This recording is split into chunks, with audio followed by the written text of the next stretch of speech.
Ladies and gents, welcome back. We have been paying attention to what's been happening in Canada, but similar things have been happening across the world. Our political class has been subverted, but this seems to be the trend in other countries. We have here draconian new anti-protest laws will hurt democracy in New South Wales. Australia seems to be going through a similar thing where it would seem that their political class doesn't represent the will of the people, and while the media goes along with it by helping and aiding to propagandize the average citizen. Now, standing above the fray is Senator Alex Antic, and he has been voicing his opinion on the news and notably on the Senate floor.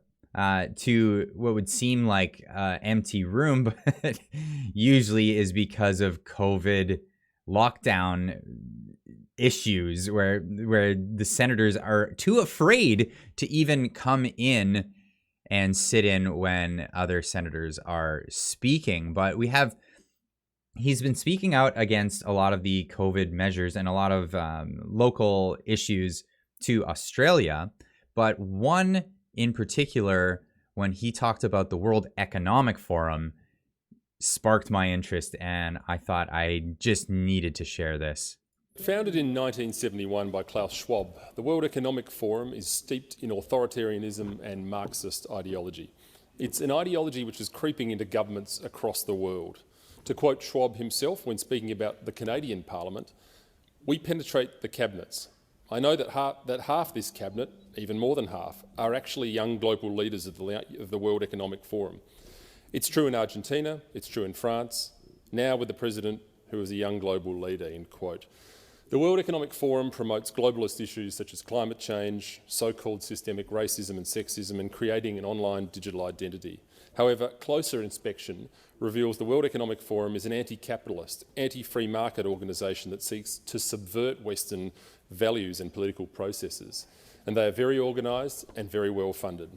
Their message is designed to appear harmless when in fact the ideology that underpins it is revolutionary and destructive.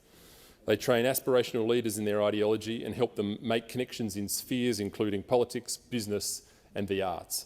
The World Economic Forum has consistently advocated for the harshest and most extreme COVID measures possible, including lockdowns, mandatory vaccinations, vaccine passports and mask mandates, despite these policies assaulting many of our basic liberties. At the centre of the World Economic Forum's ideology is stakeholder capitalism. Essentially, this is a theory that traditional free market capitalism ignores the dangers posed by climate change, and so the government must enforce restrictive policies to save. Now, just a quick note on the stakeholder capitalism. The idea of stakeholder capitalism is to bring together corporations and state together in harmony. I think Mussolini had a similar idea. Let's just get back to the video here. Save the environment, even if that means less wealth. Why then are the forum's criticisms of capitalism always directed at Western nations rather than the great polluters such as China and India? The Forum believes that your freedoms should be minimised to prevent the imminent climate catastrophe, the one that's coming for 10 years in the last 50 years, by the way.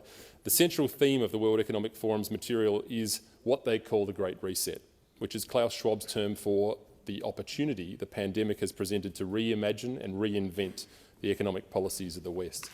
The term comes from Schwab directly himself with his 2020 book entitled The Great Reset. In a now deleted video titled 8 Predictions for the World in 2030, the World Economic Forum claimed that "you'll own nothing and you'll be happy," a slogan that hits the same dystopian note as "work makes you free and ignorance is strength." I posted another video this morning of that video that he's speaking to, the now deleted video. Check that out as well. You don't have to be a political philosopher to figure out that if you own nothing, the state owns everything. There's a word for this. It's called communism.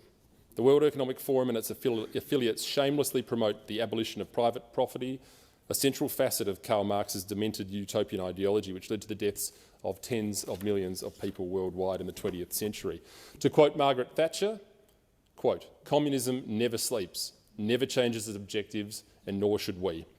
No matter how sophisticated the World Economic Forum tries to make the abolition of private property around the world sound, The fantasies of Karl Marx always lead to the crushing of individuals' liberties and lives and the expansion of the state's tyranny and power. It is imperative that we pay close attention to the World Economic Forum and do all that we can to preserve liberty and reduce government intrusion in our lives. And if we fail to do so, the anti-democratic forces in the West will continue to march on, and we may wake up to an Australia that we no longer recognise. Australians deserve to know the extent to which the World Economic Forum's influence and infiltration of our country and how far it has gone, and we're going to find out. That's right, Founded and we in need to make organizations. We need to bring people together across these countries. Now, like this channel has been focusing on what's happening in Canada, but we see that these same things are happening in other countries around the world. So there's a big invite to other people from Australia and from New Zealand and from other countries in the world where these draconian measures have been put in place from the governments because of their infiltration due to the World Economic Forum. A big invite for us all to get together, join forces, and spread awareness about what's actually happening here. I'm going to leave a link in the description down below to Alex Antic's YouTube channel. Go check it out. He has a lot of great information that he's put out on the Senate floor and also in the Australian media. So check that out and keep on trucking.